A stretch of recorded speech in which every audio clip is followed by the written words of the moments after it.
Welcome to news 24/7 Telugu. రైతులకు దశాబ్దాలుగా మెరుగైన విద్యుత్ సేవలు అందించిన రెస్కో భవిష్యత్తును గత వైసీపీ ప్రభుత్వం ప్రశ్నార్థకంగా మార్చింది అని అసెంబ్లీలో మంత్రి అచ్చెన్నాయుడు మాట్లాడారు.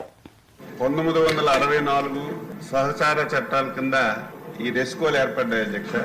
దీని ఉద్దేశం ఏంటంటే వెనుకబడినటువంటి ప్రాంతాల్లో 100% విద్యుదీకరణ చేయాలనే ఉద్దేశంతో పెట్టారు.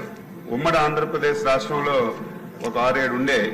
రాష్ట్రం విడిపోయిన తర్వాత ఒక 4 ఉంటే అందులో ఇప్పుడు 3 మనకి పనిచేస్తున్నాయి.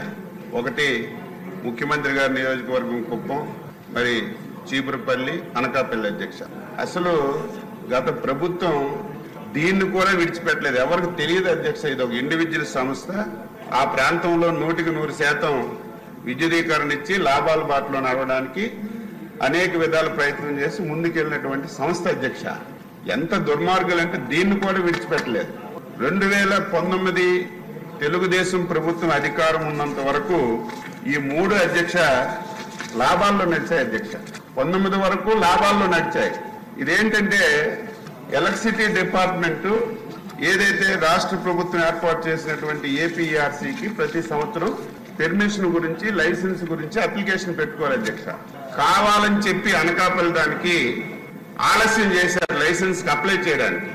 ఎప్పుడైతే ఆలస్యం చేశారో ఏపీఆర్సీ వాళ్ళు ఇమీడియట్ గా దీన్ని డిపార్ట్మెంట్ లోకి మార్చేశారు. అప్పటి నుంచి సమస్య ప్రారంభమైంది అధ్యక్ష.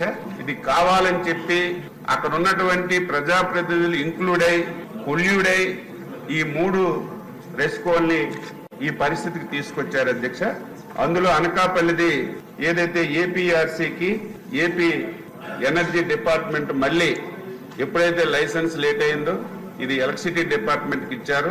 మళ్ళీ ఒకసారి లేఖ రాసి 2021, 22, 23 సంవత్సరానికి లైసెన్స్ మినహాయింపు ఇవ్వమని ఒక లెటర్ రాశారు అధ్యక్ష. లెటర్ రాస్తే ఏదైతే ఆ లెటరు ఆర్ఈసిఎస్ అనకాపల్లి ఏదైతే ఏపీఆర్సీ లైసెన్స్ ఇవ్వడం లేదని ఏపీ హైకోర్టులో కేసు కూడా వేశారు అధ్యక్ష.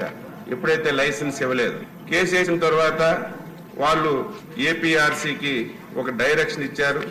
జాతీయ విద్యుత్ పాలసీ మరియు ప్రజా అవసరాలను దృష్టిలో పెట్టుకొని మీరు తొందరగా నిర్ణయం తీసుకోండి అని చెప్పి హైకోర్టు ఏపీఆర్సీకి మరి ఆదేశాలు ఇచ్చింది. ఆదేశాలు ఇస్తే మళ్ళీ ఏపీఆర్సీ కోర్టుకి వెళ్ళింది. హైకోర్టు ఈ వ్యవహారాన్ని ఒక 10 రోజులతో క్లియర్ చేయమని చెప్పి ఆదేశాలు ఇచ్చారు అధ్యక్ష.